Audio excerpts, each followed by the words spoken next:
Di episode 1 dan 2 kita sudah membicarakan tentang khazanah ilmu tentang mental health, bagaimana cara mengatasi short langkahnya, atau yang pertama tadi kita tentang bagaimana orang menjadi baik atau pintar ya.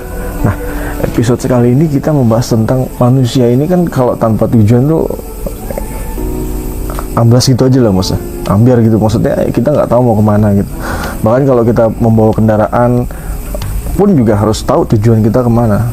Nah, kendaraan yang kita tahu dalam segi khazanah keislaman yaitu halq itu adalah manifestasi tubuh kita ini, manifestasi Allah melalui tubuh kita. Kalau huk itu adalah ciri-ciri sifat kita. Nah, apakah manusia itu perlu memiliki tujuan? Dan bagaimana langkah-langkah ketika seseorang ini belum punya tujuan tuh seperti apa sih kiat-kiatnya agar dia tahu, oh ternyata tujuan hidup saya diciptakan itu seperti ini.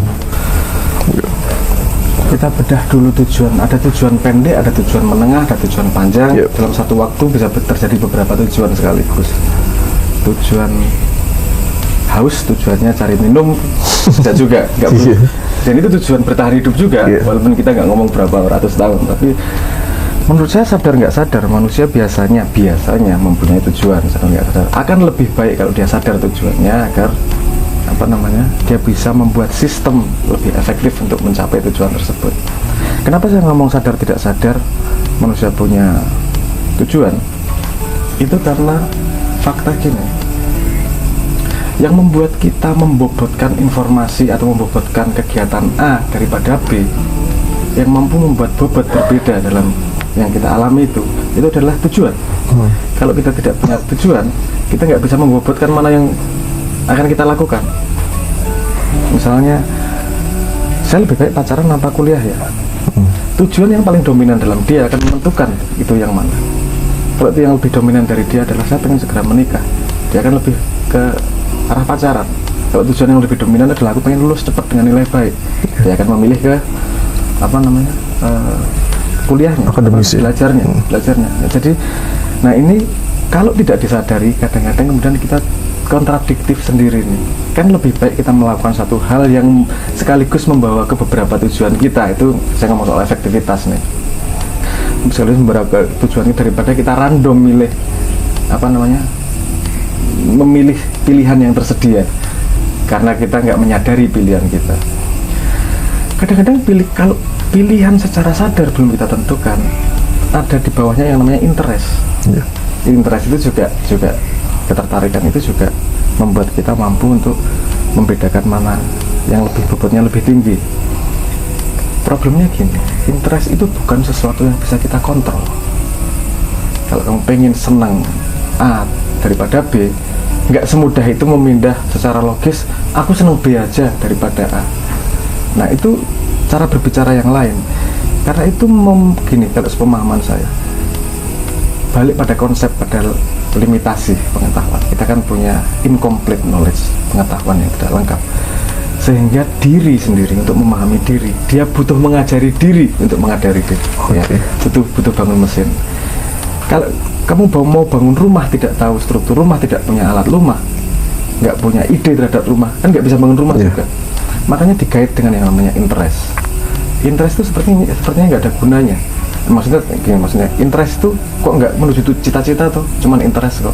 Loh, jangan lupa itu membangun dunia pemahamanmu tuh, karena pada setiap interest itu kita digait oleh, bisa ada yang ngomong higher power, ada bisa ngomong inner self, sesuatu yang masih di bawah sadar. Kenapa kita tertarik di sesuatu hal? Karena di situ ada ilmu yang penting buat kita pelajari untuk membangun diri, fondasi agar kita bisa memformulasi tujuan. Sehingga kadang-kadang ketika masih teenager, masih remaja, belum bisa menemukan tujuan nih, karena worldview-nya belum lengkap, kuda-kudanya belum pasti dan seterusnya. Ketika saat belum bisa menentukan tujuan, follow interest-nya. Follow interest bukan untuk memuaskan interest, tapi sadarilah karena ketika kita ditarik pada sebuah ketertarikan tertentu, ada ilmu tersembunyi yang membuka bagian dari diri kita pada ketertarikan tersebut. Karena ketika kita sudah terbuka ilmunya, interestnya pasti ganti. Perhatikan aja.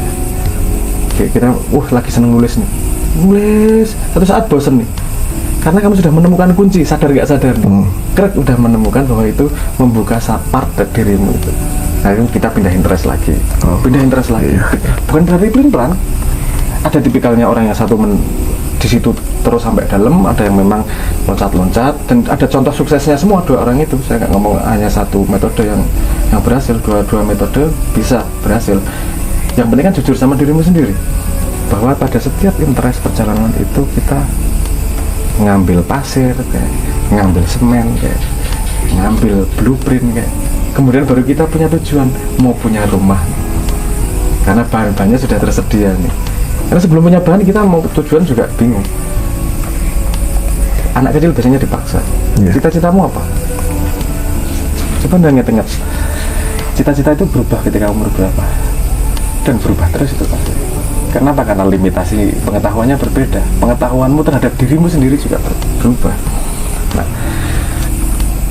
kalau jadi levelnya kan gitu tadi. Kita punya interest duluan.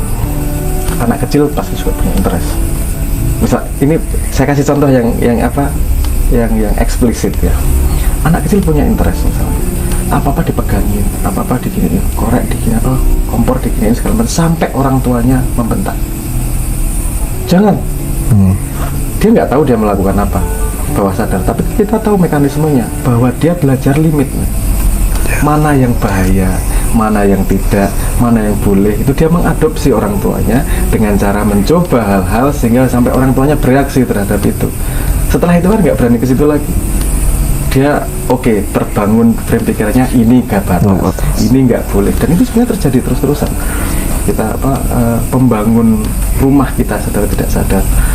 Nah setelah kita sudah punya cukup pengetahuan untuk punya tujuan itu akan muncul sendiri tanpa kita memaksakan. Tanpa kita memaksakan. Gak usah buru-buru lah. Rata-rata nanti sekitar umur 30-33 dia baru mulai agak padat tuh. Ikrarnya biasanya pada umur 40 tahun dalam tanda petik ikrar internalnya. Ya memang nggak usah buru-buru, santai aja. Ya kamu yang interest lakukan benar-benar, karena ada part dirimu yang di situ yang perlu kamu temukan. Karena kita menemukan diri dengan refleksi, dengan cermin. Gimana cerminnya? Kan kita melakukan sesuatu, ya akan tercermin. Saya dengan diri nggak sabaran, saya pemarah, saya nggak bisa itu. Kan tahunya dari interaksi. Kalau kita nggak interaksi kita nggak tahu juga. Nah, jadi penting kita punya tujuan, tapi jangan artifisial juga. Karena anyway artifisial itu, anyway kamu akan kegeser dengan yang keluar dari dalam kok. Kan gitu. Ini mungkin akan di counter sama orang yang punya konsep terhadap spesialisasi. Kalau kamu sama satu hal kejar, it works untuk beberapa tipe orang, tapi tidak works untuk semua orang. Kalau memang dia tipenya spesialisasi, nggak usah dikasih tujuan, nggak usah dikasih cara, dia pasti perilakunya seperti itu. Asalnya dia follow sign forth, ikuti yang bersinar dalam hidup itu. Karena dalam keadaan kamu jalan-jalan nih agak remang-remang, ada bersinar, kamu sadar nggak sadar pasti ngelihat, pasti tertarik. Dalam hidup juga gitu, ada yang menarik kamu tanpa kamu tahu sebabnya kenapa, dan nggak nengok. Sign forth, berarti ada something nih yang memang harus kita kita paham dalam diri kita dengan cermin itu. Nanti ketika sudah waktunya memadat, sudah cukup punya tujuan mau gimana, akan memadat sendiri, dan tanpa harus dipaksa akan berikrar sendiri. Ada alasannya juga kenapa angka 33, 40 dan seterusnya. Memang pola yang dibuat sepemahaman saya sekitaran seperti itu. Jadi, punya tujuan. Kalau kamu sudah punya tujuan, sebelum itu kamu punya interest. Berarti yang harus dibangkitkan pertama kali adalah interest itu ya Mas? Nggak usah dibangkitkan Mas. Ada langsung. Pasti ada. Cuma kamu follow up atau enggak? Nah itu dia. Selalu. Pasti ada. Nanti naik setelah dikelola interestnya menjadi sekolah interestnya. Seperti saya tadi bilang, interest itu seperti kotak treasure bahasa Indonesianya, harta karun yang juga gitu loh, tertarik. Kalau harta karunnya sudah terbuka, interestnya hilang, ganti ke harta karun berikutnya. Unlock dulu berarti. Unlock dulu. Terusin aja, nanti kamu kalau udah menemukan mesti bosen. Ketika kamu bosen itu berarti sudah menemukan, cuman tacit atau eksplisit. Kamu sudah sadar yang kamu temukan atau belum nih? nggak apa-apa, nggak harus sadar, sebaiknya menyadari. Tapi kalau nggak sadar, ya tapi itu udah merasuk. Kan kita nggak menyadari semua yang merasuk dalam diri kita. Paling sederhana, sedangkan kalau mandi sabunan mana duluan? Yo, pasti kalau aku Tangan duluan, badan duluan. bisa badan lah. Kan juga Nggak tahu ya. nggak tahu sebabnya Iya. juga kenapa. Kamu pick up itu juga nggak secara eksplisit menyadari, tapi pick up jadi bagian dari diri kita. Nah, saya memahaminya adalah ketika kita tertarik sesuatu, berarti di situ ada harta karun. Harta karun yang terbesar sih apa sih? Man arafa nafsahu. Fakat arof-arofahu. Mengetahui part dari dirinya itu. Jadi ketika sudah menemukan part dirinya, satu part kecil pecahan kaca dari pengalaman interest itu kalau udah nggak tertarik lagi, berarti udah ketemu ini entah apa kan gitu, udah nggak tertarik. Ilmu apa ya tadi ya? Nah, perenungan perlu itu. Iya. Kemudian apa yang berubah dari diri saya? Karena kalau udah pindah, pasti yang kemarin meninggalkan ilmu itu, sadar nggak sadar. Oke. Solidnya itu 33 dan menjadi berkembang 40 tahun lah. Pemahaman saya begitu, 40 tahun itu berikrar. Terima kasih Mas Bro.